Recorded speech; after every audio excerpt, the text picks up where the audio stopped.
Some of my clients are really trying to grow, they're trying to scale, they're trying to add new crews. Where are you trying to get to next? Sure. I started my business and had a deep desire to scale the business, to see how large I could take the business. We developed a business plan to grow our company. As we started to grow, we lost a little bit of the customer service experience, and that's where we shine, the customer service experience. As I'm getting older, it's the lean toward, yes, I have to make money and pay bills, but it's a much larger lean towards satisfying the customer. Hey everyone, welcome back to the Landscaper's Guide podcast. Today we're in the Ramblin' Jackson video studio in Lyons, Colorado, and I have my client Scott Parker from Parker Landscape Design in Warren, New Jersey. He's out here. This is your second time coming out for the Landscape Executive video shoot. Scott, thanks for coming out to Colorado and coming on the show. Very welcome. No, thank you, Jack. Appreciate it.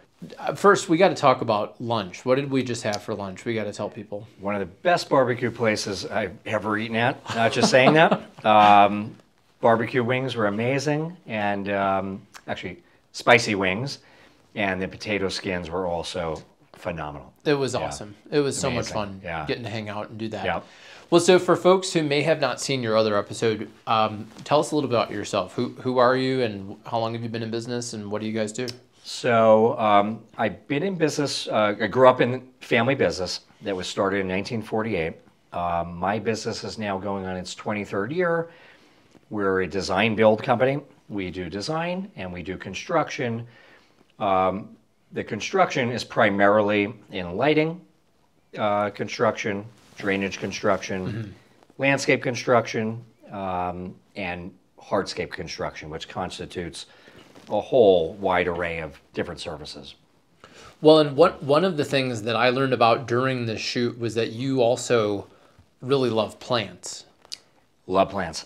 Yeah, my own personal house, I have a lot of Japanese maple trees, different varieties that have amazing leaf color that changes all year, but I do love plants. And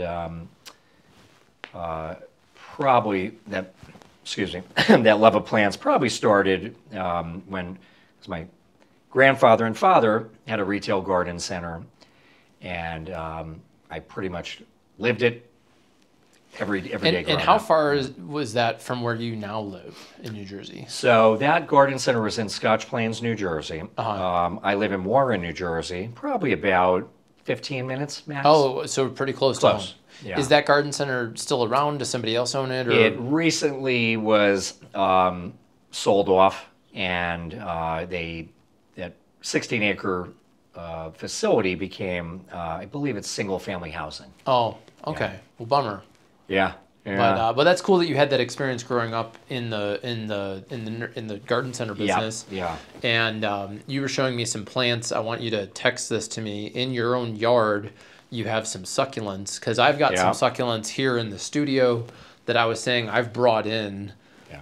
They're in planters, so we're gonna see. Let's talk in a year and see how they're doing. Yeah. But I know somebody here in Colorado that they have these thriving succulents in planters, and we asked them. It's at this really cool the hygiene market.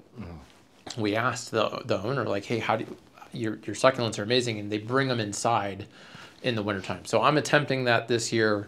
We'll see. Yours are just... Mine are outside. They're outside. The risk to them, they're not the hardiest. The risk is actually too much water. So if you have a really rainy spring, you might lose a lot of them.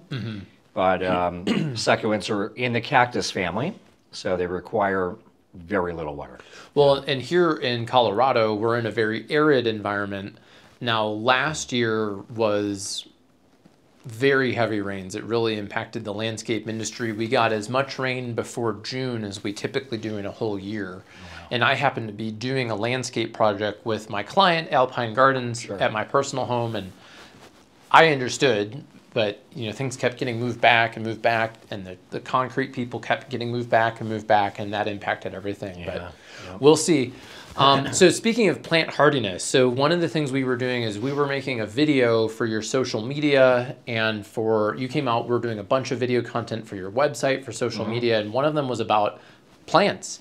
And I was like, hey, let's take this script a step further and get really specific for like what type of plants grow in New Jersey. And we realized that since we've been working together for about 6 years, Yep. and Correct. so during that time, some parts of New Jersey have changed zones. And Correct. so maybe I thought that was kind of fascinating today to discover that together. Yeah. And we updated your script. Yeah. And tell me more about that. What do you think's going on? Climate change. It's in New Jersey. We've seen crazy storms like I've never seen before. Windstorms, flash floods, which we've always gotten, but it definitely seems like the last couple of years it's been more prevalent. Probably less snow the last couple of years than normal. Plants can be affected by temperature, by excess snowfall, so that is very important when a zone is changed. Yeah. It's extremely important to pay attention to what can be used for that specific zone. And one challenge, Jack, is a lot of the nurseries and garden centers in New Jersey, they always continue selling plants that are borderline our zone or just are not hardy at all. Well, and yeah, that was interesting. And so I just wanted to look it up so I was accurate. So in New Jersey, not all of the zone changed, right? Correct. So, Yeah, it seems like just that was the other interesting thing from a longitudinal standpoint. I mean, New Jersey's kind of a long state. Yeah. And so not all parts of New Jersey changed. correct. It seems like from reading, it's the farthest northern areas of New Jersey and a lot of the farthest southern areas of New Jersey. But that also included, though, your area. Correct. There is some overlap Yeah. with our area too. Yeah. So I'm curious, you've been in business 23 years. Are you going to leave here and think, I might need to call some clients and recommend they change their plants, or their plant's going to be fine, or like how does this actually impact the work you're doing? Yeah, it's really not going to impact me that much because if we have a plant that is even borderline not hardy, Yeah.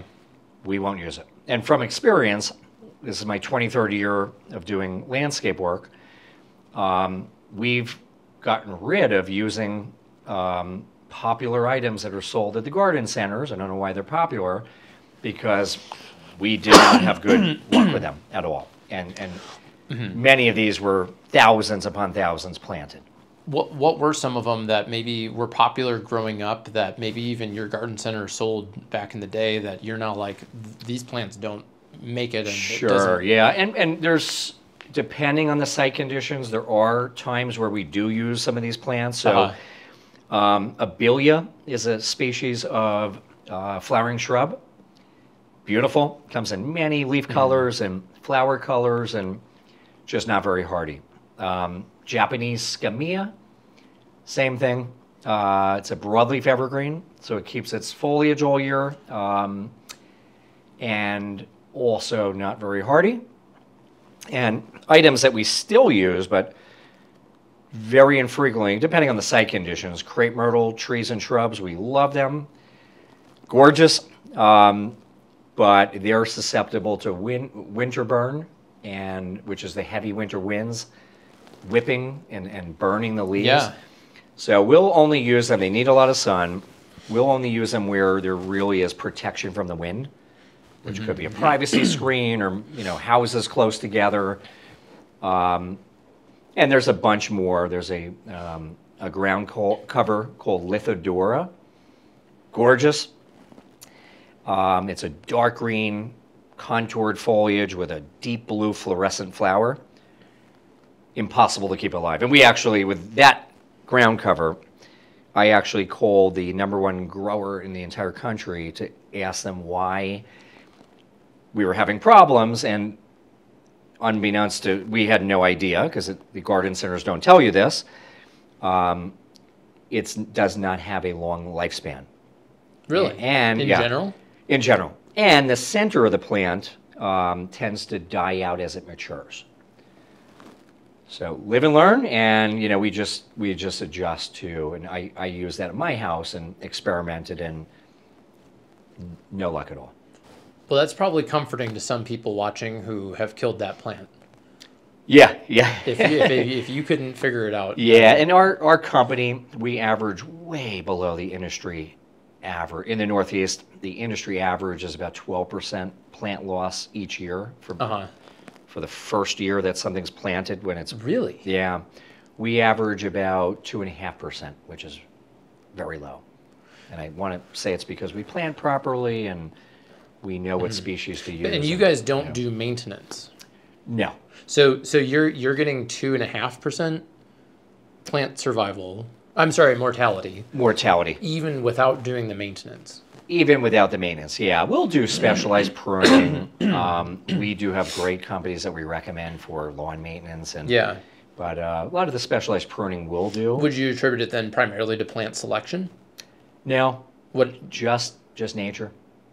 Yeah, just really nature. It's No, I mean, why do so many of your plants survive? oh, why do they survive? Definitely the way that the nurseries we're buying in and garden centers, because there's absolutely, and a lot of consumers are unaware of this. There's a huge difference in how a plant is grown. You know, being that my father and grandfather grew plants, they could prop these plants up with fertilizer and have it look nice, but you have no idea that that plant is not going to have a long survival rate, or it might have issues. I would say majority is where we purchase from, the quality, and how we plant. So if a plant comes out of a pot, we flip it over. It's called scoring the roots. We'll loosen the roots so that they're able to penetrate. We're heavy clay soil in New Jersey, so they're able to penetrate and take hold. And the height that we plant at. Same thing, clay soil. Plant too low or at the plane. We found in all the research with most of the horticultural schools, plant high, things survive. Plant too low, things perish, because the clay, the water sits in the clay, and it only takes like 6 to 8 days for a plant to develop root rot or tree and perish. One of the things I was curious about is scaling your business. So you've been in business for 23 years, and I've known from just having lunch and getting to know you through the years, like you enjoy the size of your company. Some of my clients are really trying to grow, they're trying to scale, they're trying to add new crews. Where are you at with, in the history of your company, and where are you trying to get to next? Sure, yeah, it's a good question, Jack. Being that I'm very entrepreneurial, I started my business and had a deep desire to scale the business, to see how large I could take the business, and that changed probably about, I'm going to say 7 years ago. I've been doing this 23 years, maybe 7, 8 years ago. We developed a business plan to grow our company. We attempted to grow, had trouble finding good people, good talented people, and spent a lot of money all over the country, had headhunters trying to attract good talent. And then it dawned on us, we have so many unique aspects of our business that are competitive advantages, and we're so customer service focused. As we started to grow, we lost a little bit of the customer service experience, and that's where we shine, the customer service experience. As the owner, I am the only point of contact, the initial phone call, all the meetings with the client. During the project, I am, project managing and point of contact, and even post-project, it's me. And same-day phone calls, too, during business hours, which is really, really rare in any industry, but definitely construction. Well, for sure. It's unusual in construction, and I think it is an advantage. And I was sharing the story of how I'm unfortunately looking for a remodeling company right now because my dishwasher blew, or it leaked. It had an emergency restoration company. My client, 24/7, was awesome. But, I mean, we've contacted numerous companies that don't even reply, and then sometimes people come and they say they're going to give us a proposal and an estimate, and then we never hear from them. So the things we were working on today with your business of like, hey, I'm Scott, I'm going to be your point of contact, and I guarantee that I'm going to get back to you within the same day. that's pretty appealing to a homeowner who's looking to have some construction work done. Yeah, I know a lot of our clients, they're busy people. Many of them have families, they have jobs, and they have a lot of stress and in their life, and they're really looking for someone that they could trust with their money, that knows what they're doing, and that is going to project manage and really just answer their phone calls for Really basic stuff. Basic stuff. And when I started in the business, Yeah. my father told me, I'll never forget this. He said, "You could be really successful in this industry if you just do what you say you're going to do, respond when you tell people you're going to respond." And it was probably my 20s, and I remember thinking, "Duh, no kidding." Yeah. And now I know why, because the same thing that happened to you, Jack, happens to me pretty frequently at my house. When we have interior projects, I've had people that they don't give me a quote, they don't get back to me, they don't show up for the initial meeting. We had a meeting where I drove an hour and a half to the meeting. It was confirmed the day before, no show on a weekend. So it's unbelievable that, and to me, it's very disrespectful for people's time. And I agree. Yeah. Well, so you found though that you're happy though with the level of business, the amount of business you're doing, because you're able to control that quality. Absolutely. And now that I'm deeper into my career, it's not about just making money. It brings me amazing satisfaction to really make a customer, just give them an unbelievable product. The referrals are great. You get a tremendous amount of referral work. So as I'm getting older, it's the lean toward, yes, I have to make money and pay bills, but it's a much larger lean towards satisfying the customer. And if you do that, and you do it all the time and try your best, the money will come. You'll keep getting new business and referral, word Well, of mouth. I love hearing this perspective because there's so many different ways to grow your business. And I think that there's certain things that you can do that bring you satisfaction from your business. Sure. And some people feel like, oh, I got to keep growing. I got to keep hiring. I got to add that other crew. And I have numerous clients. I go hunting with one of my clients, and he's around the same age as you, and he's around the same revenue. Sure. And we have a blast. Yeah. And he's like, you know what? I'm really happy running my company at this mark.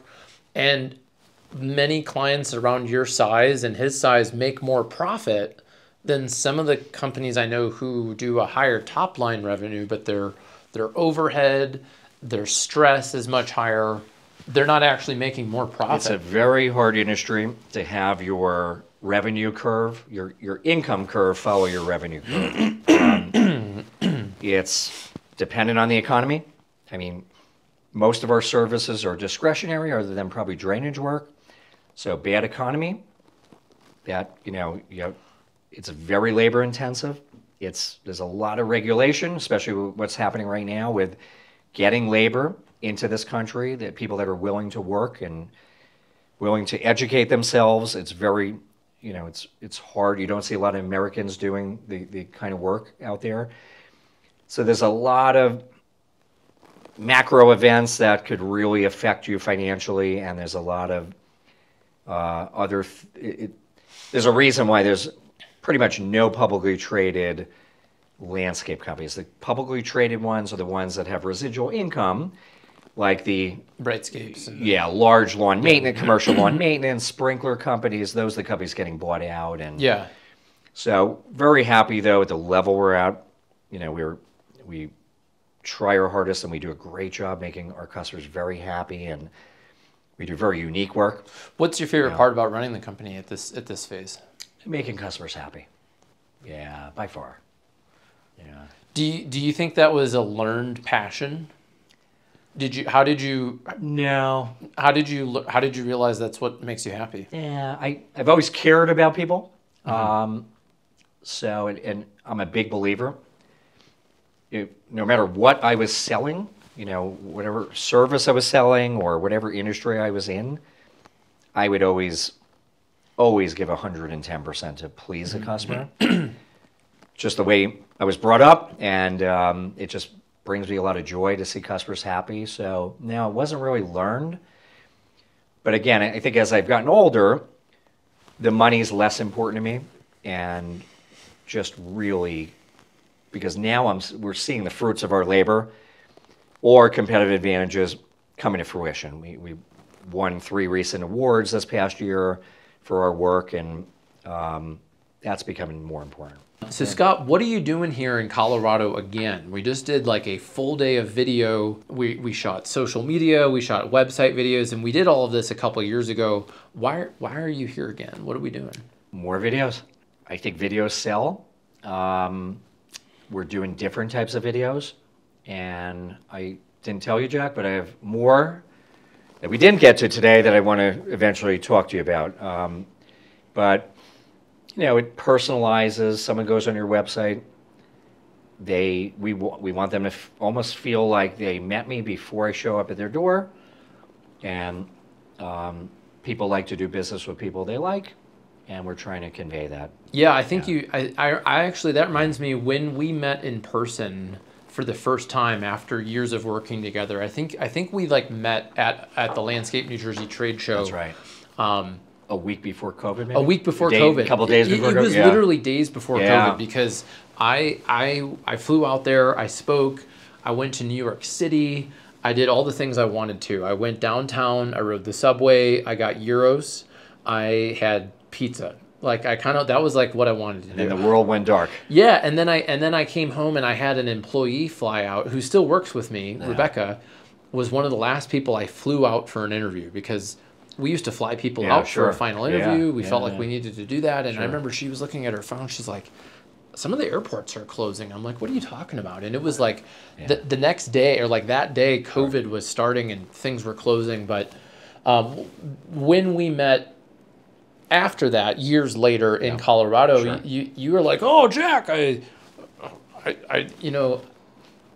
I just remember the impact that my videos had on you, and I was like, this is what happens to you when you do video. Is the people that you meet, if they've spent a lot of time watching your videos, when you finally do meet with them, they feel like they know you a lot better. I don't know the answer to that, because I haven't really asked them, but the assumption would be they definitely would.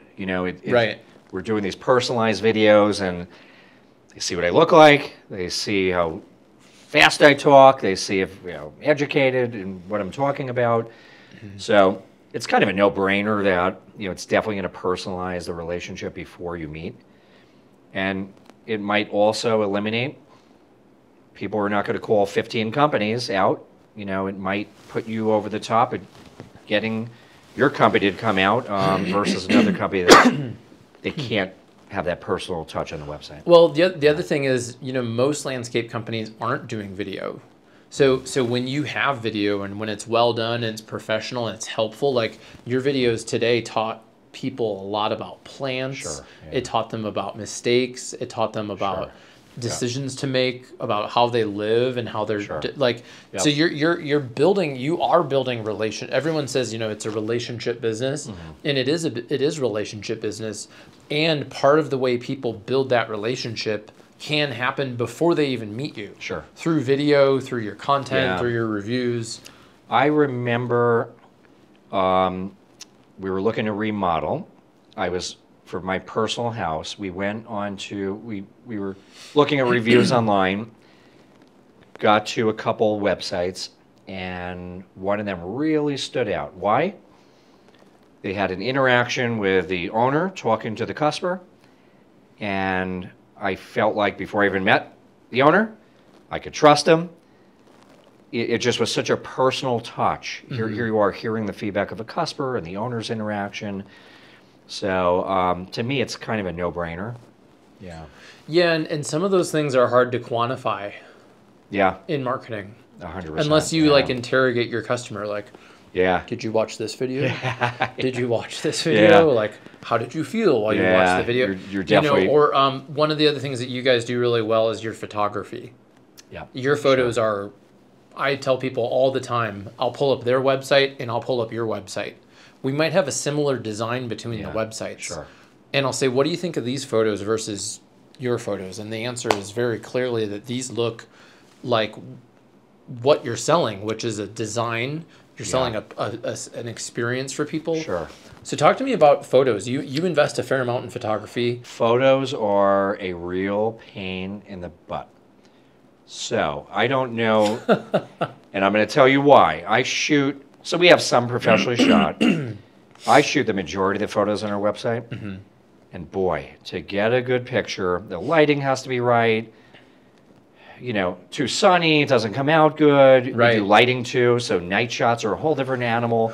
I heard you might be getting into that, or are getting into, or already into that, and that would be of interest as well to me, because to try to do it yourself, and there's an opportunity cost of time also. Yeah. It's a very hard endeavor unless you know photography, and yeah. So it's a real pain. Yeah. So what I found with photographers is there are people who primarily shoot people, headshots, portraits, things like that, sports maybe, and then there are, like architecture or landscape photographers. And what I really enjoy is shooting people. And so in the last couple of years, I've really, I've watched, I don't know, dozens of hours of videos on headshot photography. I've upgraded my cameras, and what's rewarding for me, one of the things you were talking about is customer satisfaction. I actually really love seeing photos of my clients online. So a lot of times clients come to me and like, you have a photo I took of you on your website. And when I look at it, I'm like, oh, that's better than what he had before. But now I'm even better than, 2 years ago. And so the things like the lighting, we have this enormous light here. Sure. Yeah. So I enjoy shooting that, or the story behind the photo is fun for me. And not everyone knows it, but like one of my clients, Kelly Slater, came out. She was one of the finalists for our Landscape Leader of the Year contest. Mm-hmm. And part of that included me shooting headshots of everybody. So I shot headshots of Kelly. And then a month later, I interviewed her because she has an employee-owned company and she got promoted to CEO. She didn't start the company. It's a larger company where she was hired as the vice president, and now she's been promoted. And then I wrote a press release for her, and I sent it out to Lawn and Landscape magazine and to the NALP, and seeing her headshot that she came and shot here in print in Lawn and Landscape and on their website and stuff was cool. was rewarding to me. Sure. And then we do have a landscape photographer. So we have a team of photographers who are they're the best in the country that travel, and they will geek out on all the things you're talking about of like arriving at the right time and the sun and all of those things. And they aren't as into the people photographs. I just thought of something else. A promotion, to use Jack for photography, and I'm sure you do a great job because you do a great job with everything else, is the timing. Yeah. If you're in the Northeast, like we are, we're a seasonal business. The best times to shoot our landscape photography is May, June, when we don't have the time to dedicate to it. Well, it's a lot of time, I agree with you on that, and especially for people who do landscape maintenance, they often, a lot of people take their photos in November or December, and like there are no leaves on the trees, and really May and June pictures look terrible. Yeah, they look terrible. So I recently had a guest on the show, one of my clients, Aaron Wolf from Wickenburg Landscapes in Wickenburg, Arizona, and he was a former judge, I think, for one of the paver companies. So he was a photography judge. So he would, for like the awards that you won, he would evaluate photographs. And he plans his photos 6 to 8 months in advance. And he plans the time of day based on the sun. And he's very meticulous. He sends his crew the night before. They do a tune-up. They're there the morning of. He makes the client is their home. And his photos are just ridiculous. I figured this out, that it is a lot. It's not as easy. Anyone could take pictures. You're doing yourself a disservice if you're taking bad pictures and putting them on your website. You could actually hurt yourself, hurt your company. So there's so many things I learn as to why I'd much rather pay a company to outsource it. Yeah. Yep. I agree. And I think the number one thing, even if you are doing these photos yourself, is to stage the shot. And that takes time. It takes time, but Yeah. like a lot of times my clients bring us photos and I'm like, what are we looking at? There's leaves on the patio, the pillows on the floor, there's like So a I'm going to tell you a horror story, Joe. bag of Doritos on the I retaining paid, wall. yep, I paid a fairly new photography company to do shots of my customers' homes. It was in my agreement to do this, but they didn't do it. I was busy. I just assumed they were going to do it as per their contract. They were going to do drone video and Right. photos, and Yeah. the table was supposed to be set. The TV on the wall was supposed to be, outdoor TV was supposed to be uncovered and turned on. And they finished it and didn't stage anything. Right. And it's night and day if it was staged versus the way that it was shot. Well, so this is the landscape industry comprehension part of like, did they actually know what they were photographing? Yes. You know, because I went over with them everything. Right. Okay. Well, they either didn't know or they didn't have the capacity to execute for whatever reason. I guess my point is like you're selling a space where people are going to have an experience. And one thing that's really best is if you took that a step further and had people in it, enjoying it, watching a game, like a magazine. I have a friend who has a company, and that's what he does. Again, time consuming, but he paid for a party at the customer's house, and everything was interactive, a video, and even better. One thing I learned about you this time is that you have a background in finance. So tell us a little bit about that. And how did you kind of came back into the green industry after? Yeah. So grew up in this industry and learned a lot in my teens because my sister and I didn't get ice cream. My dad would point to plants, what's the name of it, what's the name of it? We didn't know, we didn't get ice cream. Pretty strict father.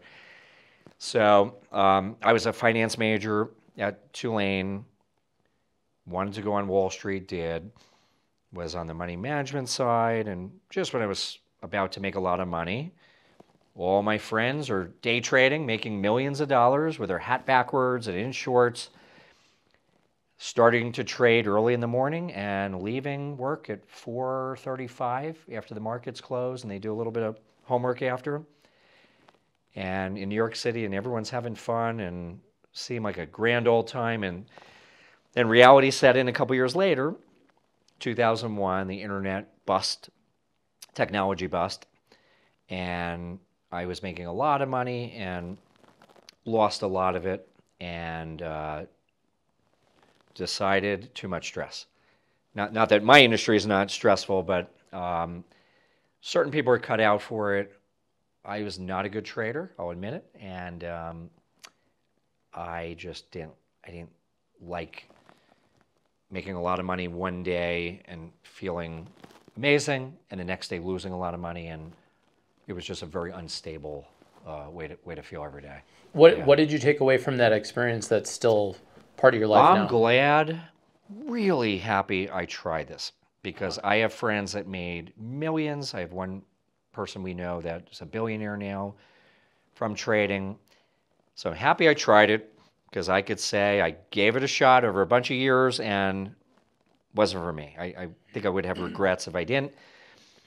And then I, again, had a family as an established business, went into there, turned around their landscape division was actually losing money for a multitude of reasons, theft, caught people stealing. It was run in an extremely inefficient way. Turned a profit for that division, and then went on my own. I just, again, very entrepreneurial. Love my dad. Hard to take orders from anyone, and just my personality and his brother. I was happy to start my own business. Yeah. Cool. Yeah. Well, Scott, we've got to go enjoy a cigar next. Sounds good to me. Right? Yeah. So that's going to be fun. So thanks for coming on the Landscaper's Guide. For Yeah. folks watching, where can we, connect with you and network with you? Sure. Our website is parkerlandscapedesign.com, and at the bottom of our homepage, you'll see our Instagram page, our Facebook link to our Facebook page, and other social media accounts. And thank you too, Jack. Really appreciate it. Hey, I hope you enjoyed today's episode of the Landscaper's Guide podcast. And if you did, make sure you like this video and subscribe to get weekly updates with sales, marketing, and leadership ideas to grow your snow and landscape company. I'm Jack Jostes, and I'll see you in the next video.